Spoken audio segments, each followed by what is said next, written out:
Very good morning, अस्सलाम वालेकुम। निशा जुड़ रही है आप लोगों के साथ और आज का जो मेरा सेशन है ना वो बहुत इम्पॉर्टेंट है क्योंकि आज जो मैं बात करने जा रही हूँ ना, तो आज मैं बात करने जा रही हूँ फ़ातिमा शेख के बारे में। एक ऐसी महिला जिनका इतिहास में नाम कहीं ना कहीं खो सा गया है, तो मैं लोगों को उनके नाम को एक बार याद दिलाना चाहती हूँ कि आखिर वो कौन थी, उन्होंने ऐसा क्या किया था कि उनका नाम इतिहास में नहीं आया। सावित्री बाई और भी इतनी सारी महिलाएं हैं, इतने सारे हमारे वो हैं लेखक हैं जिनका नाम हमारे इतिहास की बुकों में हमारे सामने आया है, हम उनको पढ़ते हैं और याद रखते हैं। बट फ़ातिमा शेख इतनी फेमस महिला थी, उनका नाम थोड़ा खो सा गया, क्यों? तो आज हम बात करते हैं फ़ातिमा शेख पर। तो फ़ातिमा शेख पहली ऐसी महिला हैं जिन्होंने भारत में शिक्षा को, तो क्या आप जानते हैं कि भारत की पहली मुस्लिम महिला शिक्षिका महिला कौन थी, मतलब पढ़ी लिखी महिला कौन थी? तो आज हम उनकी बात करते हैं। तो पहले तो ये चलिए देखते हैं कि आज हम बात करते हैं फ़ातिमा शेख के बारे में। तो आज ऐसी भारत की ऐसी पहली महिला थी फ़ातिमा शेख जिन्होंने सावित्री बाई के साथ मिलकर इस हमारे भारत में शिक्षा को आगे बढ़ाया। वो एक ऐसी पहली महिला थी जिन्होंने स्कूल और कॉलेज पर बहुत ज़्यादा काम किया, मतलब वो खुद तो पढ़ ही रही थी बट वो साथ के साथ लोगों को पढ़ाने की कोशिश कर रही थी। जैसे कुछ दलित बच्चे थे और ऐसी महिलाएं थी जिनको घर से नहीं निकलने दिया जाता था, जिनको पढ़ने की बिल्कुल आज़ादी नहीं थी, पढ़ाई को उस टाइम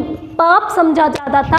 तो उस टाइम फ़ातिमा शेख और सावित्री बाई ने मिलकर एक ऐसा कार्य किया जो हमारे इतिहास में आज भी लिखा गया है। और साल 1848 जब लड़कियों की पढ़ाई पाप समझी जाती थी, उस दौरान फ़ातिमा शेख और सावित्री बाई फूले ने मिलकर लड़कियों और दलित बच्चों के लिए स्कूल खोले।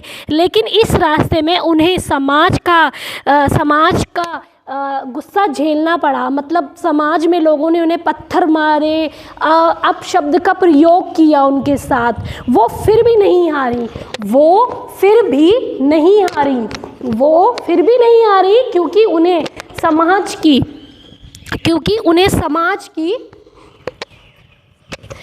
उन्हें समाज की बुराइयों को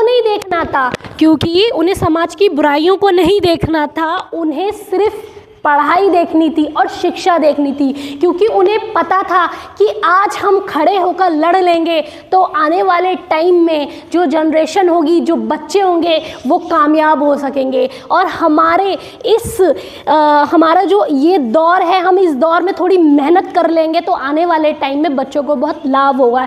इसलिए दोनों ने मिलकर इतनी अच्छी भूमिका निभाई। सिर्फ भूमिका नहीं निभाई, उनके साथ लोगों ने बहुत गलत व्यवहार भी किया। लोग उनको, मतलब दलित बच्चे होते थे तो उनको वो फ़ातिमा शेख और सावित्री बाई दोनों पढ़ाने के लिए जाती थी, पढ़ाया करती थी, तो लोग बहुत पाप समझा करते थे। लोग ऐसा समझा करते थे कि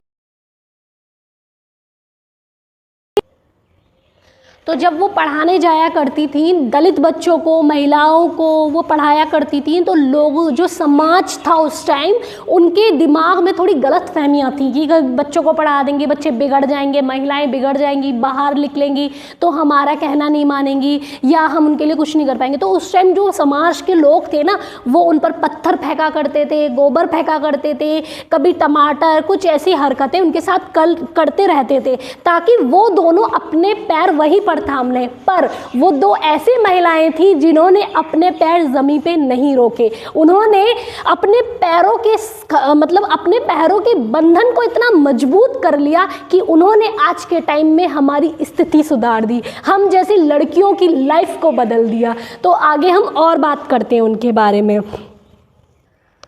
तो 1848 में सावित्री बाई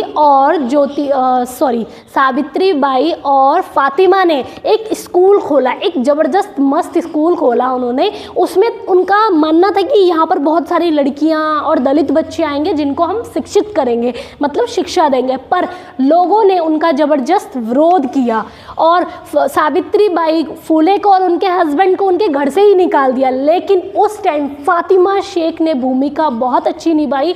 उन्होंने अपने घर के दरवाजे खोल दिए और दोनों मिलकर, फातिमा शेख और सावित्री बाई दोनों ने मिलकर फातिमा शेख के घर में ही स्कूल बना दिया। वो अपने घर में ही बच्चों को पढ़ाने लगी। तो ऐसा माना जाता है कि फातिमा शेख का घर पहला स्कूल बना था, पहला शिक्षित घर ऐसा था जिसमें वो बच्चों को पढ़ाया करती थी। और महिलाओं को, ऐसा नहीं कि छोटे छोटे बच्चों को ही, वो महिलाओं को भी बुलाया करती थी। जो महिला थोड़ा सा उनसे प्रभावित होती थी उन महिलाओं को वो बुला लिया करती थी घर पे, और उनको अच्छी अच्छी कहानियाँ सुनाया करती थी, बातें समझाया करती थी। और उस टाइम तो महिलाओं के साथ विरोध होता ही था। एक तो समाज को लेकर जाति प्रथा तो चली रही थी, उसको लेकर होता था। दूसरा, पुरुष भी उनके साथ अत्याचार करते थे, अपने से नीचा ज़्यादा समझते थे। ये सारी चीज़ें फातिमा शेख और सावित्री बाई ने ख़त्म करने की कोशिश की। और उन्होंने जब शिक्षा पर इतना अच्छा काम किया, शिक्षा को आगे बढ़ाया, हालांकि उनके साथ बहुत सारी चीज़ें गलत हुई, बहुत सारी चीज़ों को उन्होंने झेला, बट उसके बाद जब शिक्षा को आगे बढ़ाया तो शिक्षा, माशाल्लाह, शिक्षा इतनी आगे बढ़ गई कि आज हम किताबों के इतिहास में सावित्री बाई को देखते हैं। तो सावित्री बाई के साथ जो फातिमा शेख का नाम है वो आता है, बट थोड़ा कम खो सा गया है। तो इसलिए आज मैं रिमाइंडर करा रही हूँ आपको। तो जब मैं रिमाइंडर करा ही रही हूँ तो मैं ये बता देती हूँ कि फातिमा शेख और सावित्री बाई ने जब शिक्षा की शुरुआत की तो बहुत छोटे से पद से उन्होंने शुरुआत की। लोगों ने बहुत विरोध किया, उसके बावजूद भी फातिमा शेख ने अपने घर पर ही स्कूल खोल लिया, अपने घर में ही शिक्षा देने लगी। बट वो उसके बाद जब धीरे धीरे शिक्षा प्रेरित होने लगी, शिक्षा आने लगी, लोगों को शिक्षा दिखने लगी, तो उसके बाद स्कूल कॉलेज खुलने लगे धीरे धीरे। लेकिन सबसे बड़ी भूमिका फातिमा शेख और सावित्री बाई की थी, जिन्होंने कॉलेज और स्कूलों का उद्घाटन किया। जैसे महाराष्ट्र में उन्होंने कम से कम 1800 से ज़्यादा स्कूल और कॉलेज खोले। और उन्होंने ऐसा ही नहीं कि सारे फीस वाले स्कूल खोले, नहीं, उन्होंने फ्री वाले स्कूल खोले जिसमें जो कमज़ोर हैं, जो गरीब हैं, जो दलित बच्चे हैं, वो सभी लोग एजुकेशन ले सके। तो उनका जो मोटिव था ना, मतलब मेन पॉइंट था कि लोगों के बीच में शिक्षा को पैदा करना।